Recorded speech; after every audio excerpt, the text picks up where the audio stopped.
Hola, vamos con la tercer serie de,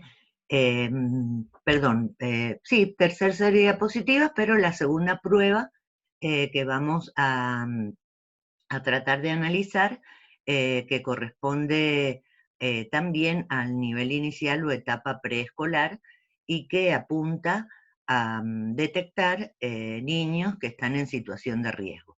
En este caso, como siempre les digo, en la primera diapositiva aparece el nombre de la prueba. Vamos a ver la prueba de las funciones básicas.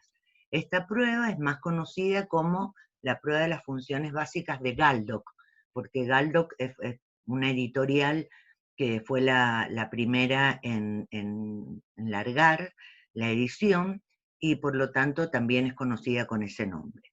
Es una prueba realizada por dos profesoras chilenas, Berdichevsky y Milicic. También es vieja como la anterior, no tanto, ya es de 1974, y también van a notar que muchos colegas y profesionales la siguen utilizando. Esta prueba ya muestra un poco de evolución respecto a la anterior en una serie de conceptos y constructos teóricos. Se trata de una prueba de lápiz y papel que fue construida con el objeto de tomarse en forma colectiva y de que su corrección y análisis de la puntuación fuera rápida. No estaba destinada a profesionales de la salud o como en nuestro caso, como terapeutas del lenguaje, sino que también estaba pensada para que docentes la pudieran tomar. Como propósito específico o objetivo, se puede ver acá en la diapositiva, era diagnóstico de niños que están en situación de riesgo. Y las funciones que deciden las autoras evaluar son la coordinación visomotora, la discriminación auditiva y el lenguaje. Bueno, podemos ver que como en el ABC yo les he armado una ficha que les puede servir de estudio, en donde, bueno, acá les muestro la tapa del cuadernillo de actividades, ¿sí? Están los datos que deben conocer de cualquier instrumento, nombre de las autoras, la nacionalidad dije que eran de Chile, el año, el objetivo que mencioné recién. La edad de los destinatarios es muy importante. En este caso es un poquito más grande porque me refiero al del ABC, porque abarca niños de 5 años y medio hasta 7 años y medio. Es un poco más larga que el ABC, tiene 58 ítems, aunque van a ser muy pequeños, ya se van a dar cuenta, no es muy larga en cuanto a su aplicación. Veamos que está estandarizada solo para Chile, aunque si buscan algunos artículos científicos académicos en el Google académico, van a encontrar que hay algunos intentos en la Argentina para tratar de ver si se dan los mismos puntajes que en poblaciones de niños chilenos. Como no tenemos total certeza, como en el caso anterior, yo sugiero que en el caso de tomarla, eh, vean más que los números, más que el aspecto cuantitativo de la prueba, que hagan apreciaciones de tipo cualitativa. Eh, Porque, bueno, esta prueba, como vimos en la anterior, que establecía categorías de niveles de maduración, ¿se acuerdan? En esta prueba también se habla de rendimiento bueno, regular o malo, o sea que están prediciendo de alguna manera cómo va a aprender a leer y escribir este niño al que le estamos tomando la prueba. Las autoras sugieren que si el grupo en el que se va a tomar es de 30 niños o más, ya se requiere de una ayuda. Yo siempre la he tomado en forma individual, eh, es dentro de todo, a pesar de ser tan antigua, las imágenes no son tan tan feas como las del ABC. Lo mismo, ya ven, el tiempo estimado para evaluarlas de 48 minutos, y teniendo en cuenta que fue elaborada para ser aplicada en grupos, cuando a veces nos piden que hagamos un screening en grupos, podemos tenerla en cuenta con las consideraciones que vamos a ir realizando a medida que vayamos analizando cada uno de los ítems de la prueba.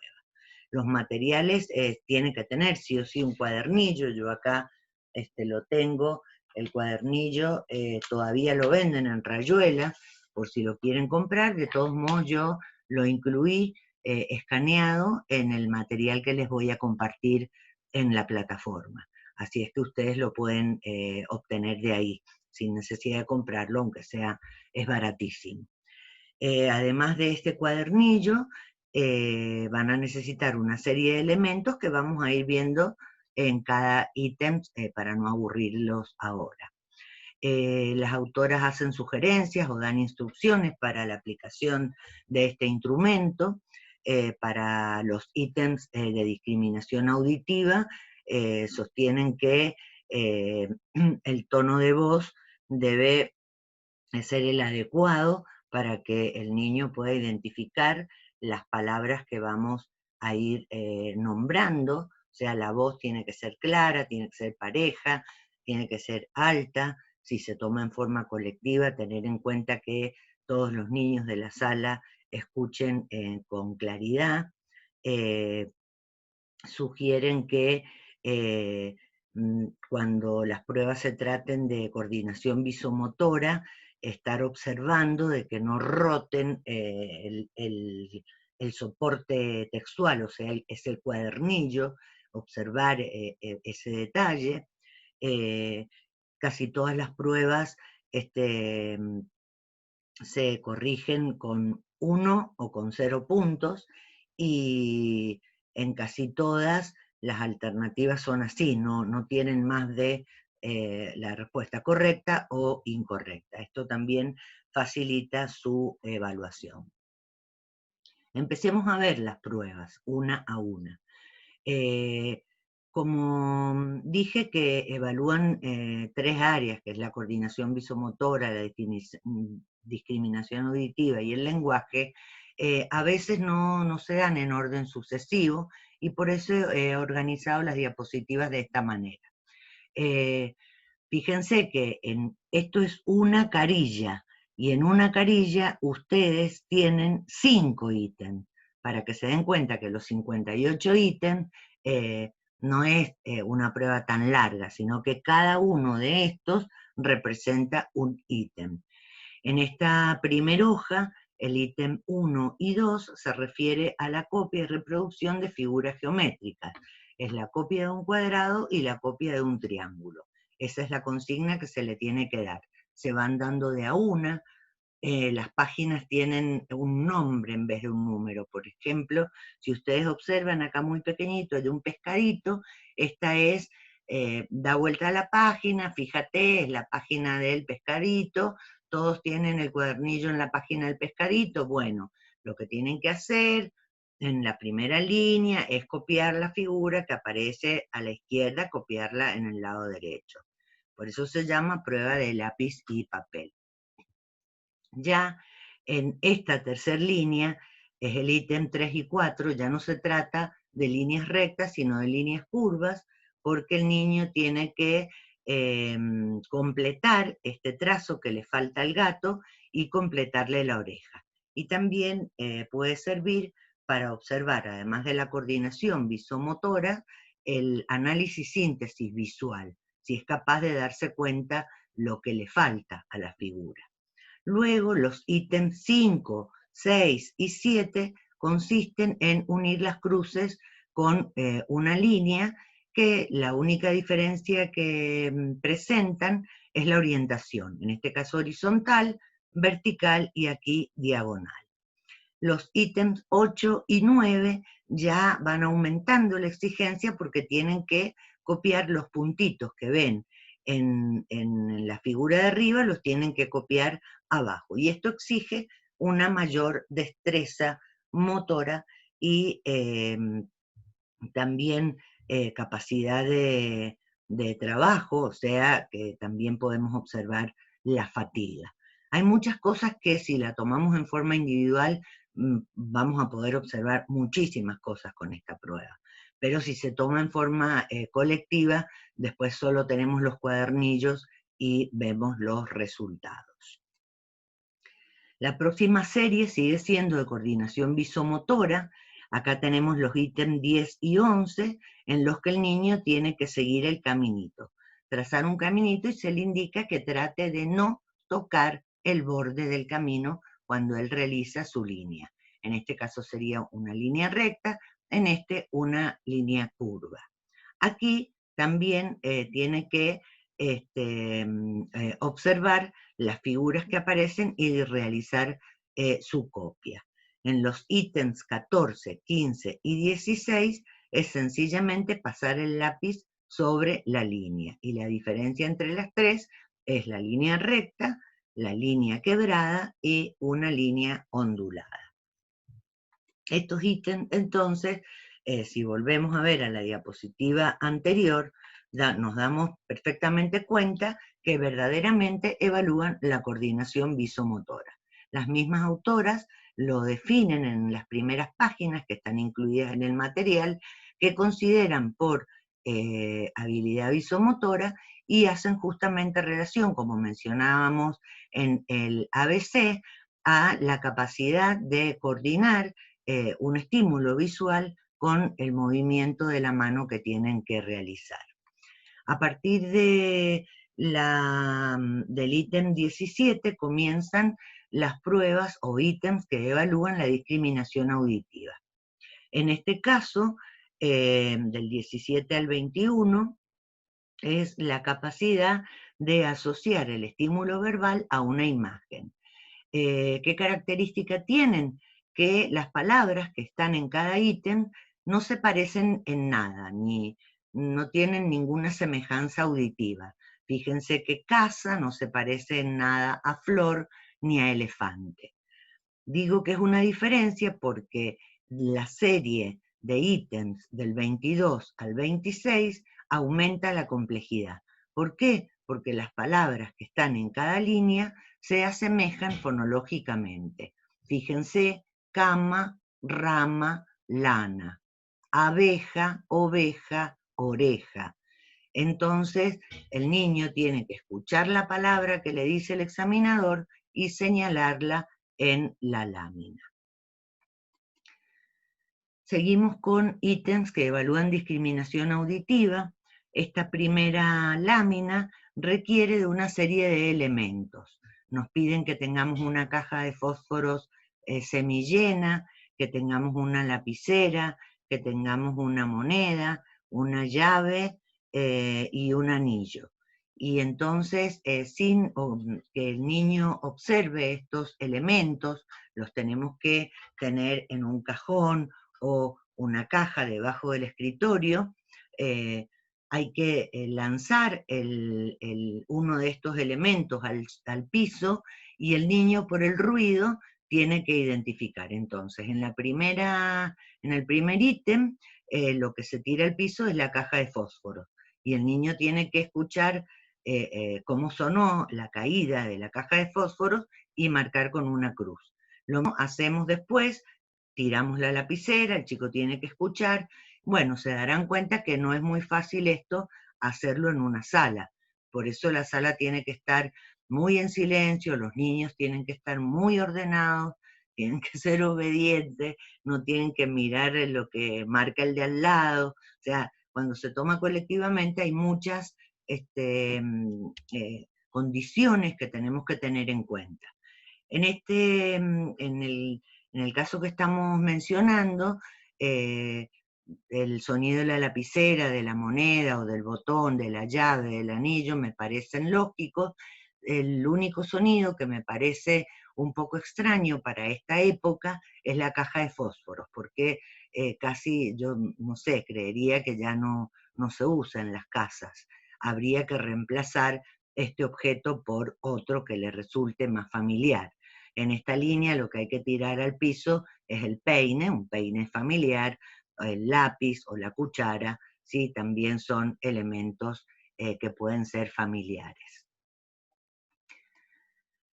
Seguimos con la discriminación auditiva, pero ahora pasamos, ya fíjense, la primera serie de actividades era escuchar palabras, palabras que no se parecían en nada. La segunda serie aumentaba la complejidad y ya tenía que distinguir entre 3 palabras que se parecían fonológicamente. Luego saltó la discriminación auditiva de sonidos no verbales, en lo que mostramos en la diapositiva anterior. Y en esta diapositiva ya empiezan a aparecer actividades en las que tiene que reconocer sonido inicial y sonido final. En el caso de este ejemplo, se le dice avión y el niño tiene que marcar cuál de estos 4 objetos comienza como avión. ¿Sí? En este caso es león, cuál de los objetos termina, acá no es como empieza, sino termina como león. Entonces vemos ejercicios de sonido inicial y final y de palabras fonológicamente similares que no habíamos visto en el ABC de Filo. Por eso dije que este instrumento está un poco más actualizado. Seguimos con actividades de evaluación de discriminación auditiva y en este caso lo que se le pide al niño es que marque la palabra o bien la más corta o la más larga. Entonces se le nombra sol, perro, pajarito y se le pide que marque con una cruz la palabra más corta. La trampa es que el sol vendría a ser el objeto más grande en la vida real, digamos. Y esto trata de confirmar, supongo, las hipótesis de Emilia Ferrey y de Tebroski, que decían que al principio el niño tiende a relacionar que según el tamaño del objeto va a ser la longitud de la palabra. Fíjense la trampita, en la segunda oración tenemos la palabra tren, que es una palabra corta, pero cuyo objeto es muy largo. Entonces, con esta evaluación, lo que quieren verificar es si el chico todavía está pegado a la hipótesis de que la palabra va a ser tan larga como el objeto, o si ya puede discriminar auditivamente lo que es una palabra larga de una palabra corta. Ya llegamos a la última parte del instrumento, que evalúa el lenguaje y que las autoras aclaran que se refiere solo al lenguaje comprensivo. Entonces, por ejemplo, en cada ítem, acá en el ítem 45, se le nombra un sustantivo que el niño tiene que identificar. En el ítem 46 ya es adjetivo, o sea, marca cuál es el zapato que está roto. ¿Sí? Ya no se trata de identificar un sustantivo, sino un adjetivo. En el ítem 47 ya se relaciona con un adverbio de lugar, entonces señala en cuál de las 3 imágenes el pajarito está abajo o está arriba, ¿sí? La última se refiere a la capacidad de usar verbos. A mí me tapa acá la pantalla, no puedo observar bien, pero creo que es un cartero que sale, que anda en bicicleta, que entrega la carta, o sea, se le puede preguntar en cuál de las imágenes el cartero entrega la carta. Esa también es una imagen un poco antigua, ya se usa poco el cartero, aunque todavía siguen llegando, a lo mejor no cartas, pero sí otro tipo de objetos llegan a las casas, tal vez se pueda seguir utilizando.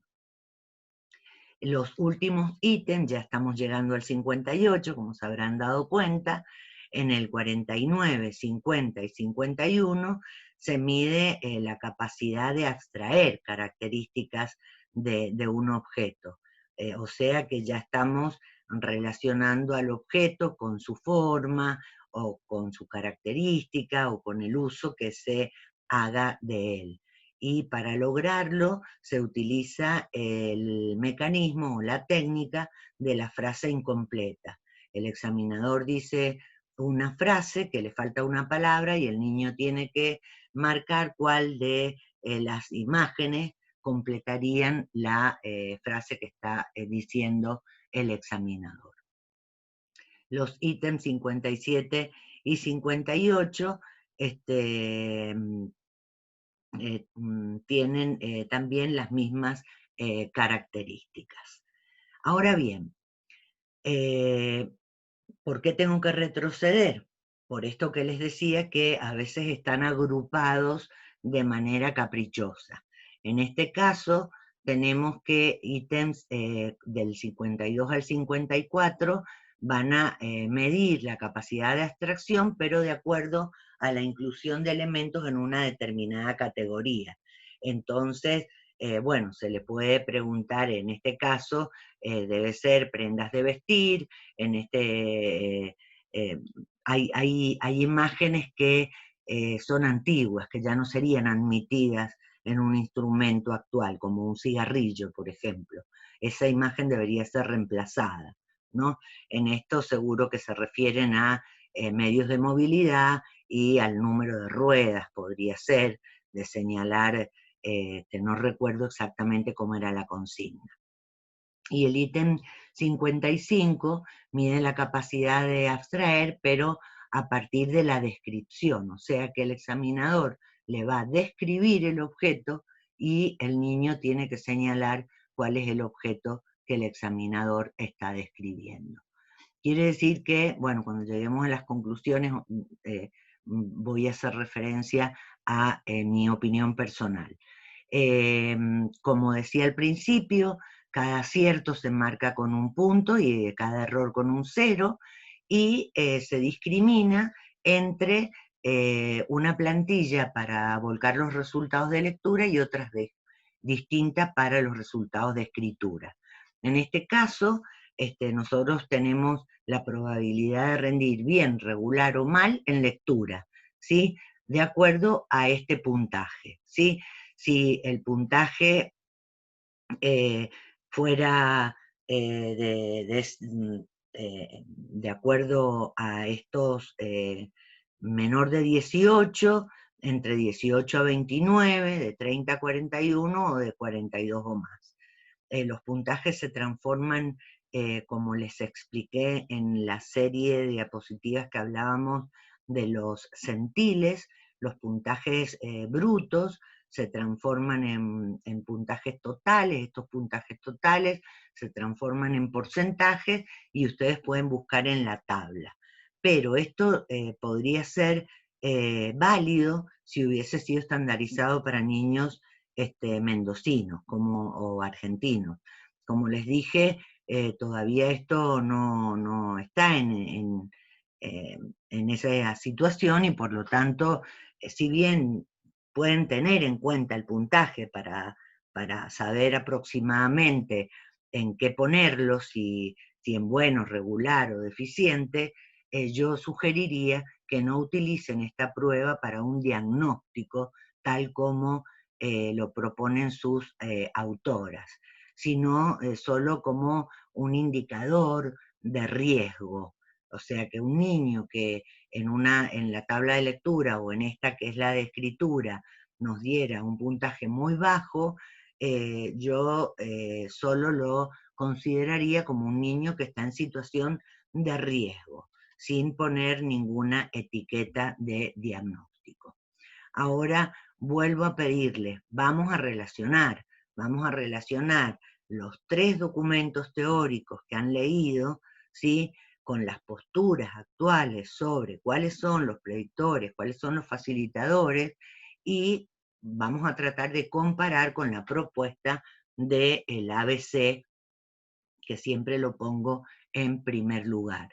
Es evidente, si me tienen que preguntar a mí por las conclusiones, que, como lo manifesté desde el principio, ha evolucionado. Ya en los años 70 ya se estaban incluyendo muchos aspectos de la conciencia fonológica que no se hacía en los 30. En esta prueba se incluye la evaluación de palabras largas, palabras cortas, la evaluación de sonido inicial y final, la comparación entre palabras que no tienen similitud fonológica, e incluso no se lo han propuesto, pero sin querer están evaluando también memoria auditiva. Y bueno, ¿por qué dicen que evalúan solo el lenguaje comprensivo? Porque se habrán dado cuenta que en ningún momento se les pide a los niños que se expresen, que hablen, ni siquiera que repitan. Ellas consideran que la comprensión se evalúa en todo momento, porque desde el momento en que se le da una consigna al niño, hay que estar atentas a ver si ha comprendido o no la consigna. Para mí hay ítems que son muy interesantes y que no sé si hay otras pruebas que tengan esos ítems para esa edad. Pruebas como señalar a partir de una descripción, la verdad que es muy interesante tener ese dato. Pruebas que permitan realizar abstracciones conceptuales por las características, también es muy difícil encontrar para esa edad. Y incluso la prueba que propone no solo identificar palabras que sean sustantivos, sino que incluya adjetivos, que incluya adverbios y que incluya verbos, ya es muy novedoso, y no sé si hay muchas pruebas destinadas a esa edad que tengan en cuenta ese tipo de actividades. Así es que, como casi siempre digo, las pruebas es muy difícil que sirvan completas, de punta a punta. Lo que esperamos desde la cátedra, desde, bueno, mis objetivos como profesora, sería que ustedes desarrollen esta habilidad de decir: las pruebas son coherentes, los objetivos que se propusieron estas autoras están de acuerdo a los contenidos que quieren evaluar. O sea, ellas dicen que quieren evaluar discriminación auditiva. Me fijo qué actividad propone. Quiere evaluar discriminación auditiva y le hace reconocer entre palabras largas y cortas. Voy, busco el significado. ¿Qué implica la discriminación auditiva? Bueno, sí, la discriminación auditiva implica esta actividad. Entonces sí, estas autoras han logrado evaluar ese contenido de discriminación auditiva a partir de esa actividad. Y luego pienso, ¿me sirve completa la prueba? ¿Me sirven algunos ítems? ¿No me sirve la imagen del cigarrillo? Bueno, tomo la consigna, copio el contenido, copio la actividad y cambio las imágenes. Adapto las imágenes al niño que estoy evaluando. Esto es lo que tenemos que intentar hacer, un ejercicio. Cada vez que vemos una prueba, confrontarla con el material teórico que tenemos, ver si está actualizada, qué aspectos, tal vez use denominaciones diferentes, pero está evaluando aspectos que nos viene bien. Ténganlo en cuenta. En este caso, las autoras en ningún momento mencionan la prohibición, como hacen otros autores que dicen: esta prueba se tiene que tomar completa, no se puede tomar en partes. En este caso no se hace ninguna sugerencia. Yo creo que como hay partes de la prueba, tiene demasiadas ítems de coordinación visomotora, por ejemplo, que yo adaptaría. Usaría solo las que considero que me aportan a los nuevos constructos teóricos, a los nuevos contenidos que sugieren los autores más actualizados. Agradezco la atención, estaremos en la próxima con otra prueba, y bueno, recuerden usar la zona de encuentro que hay en la plataforma. Bueno, hasta la próxima.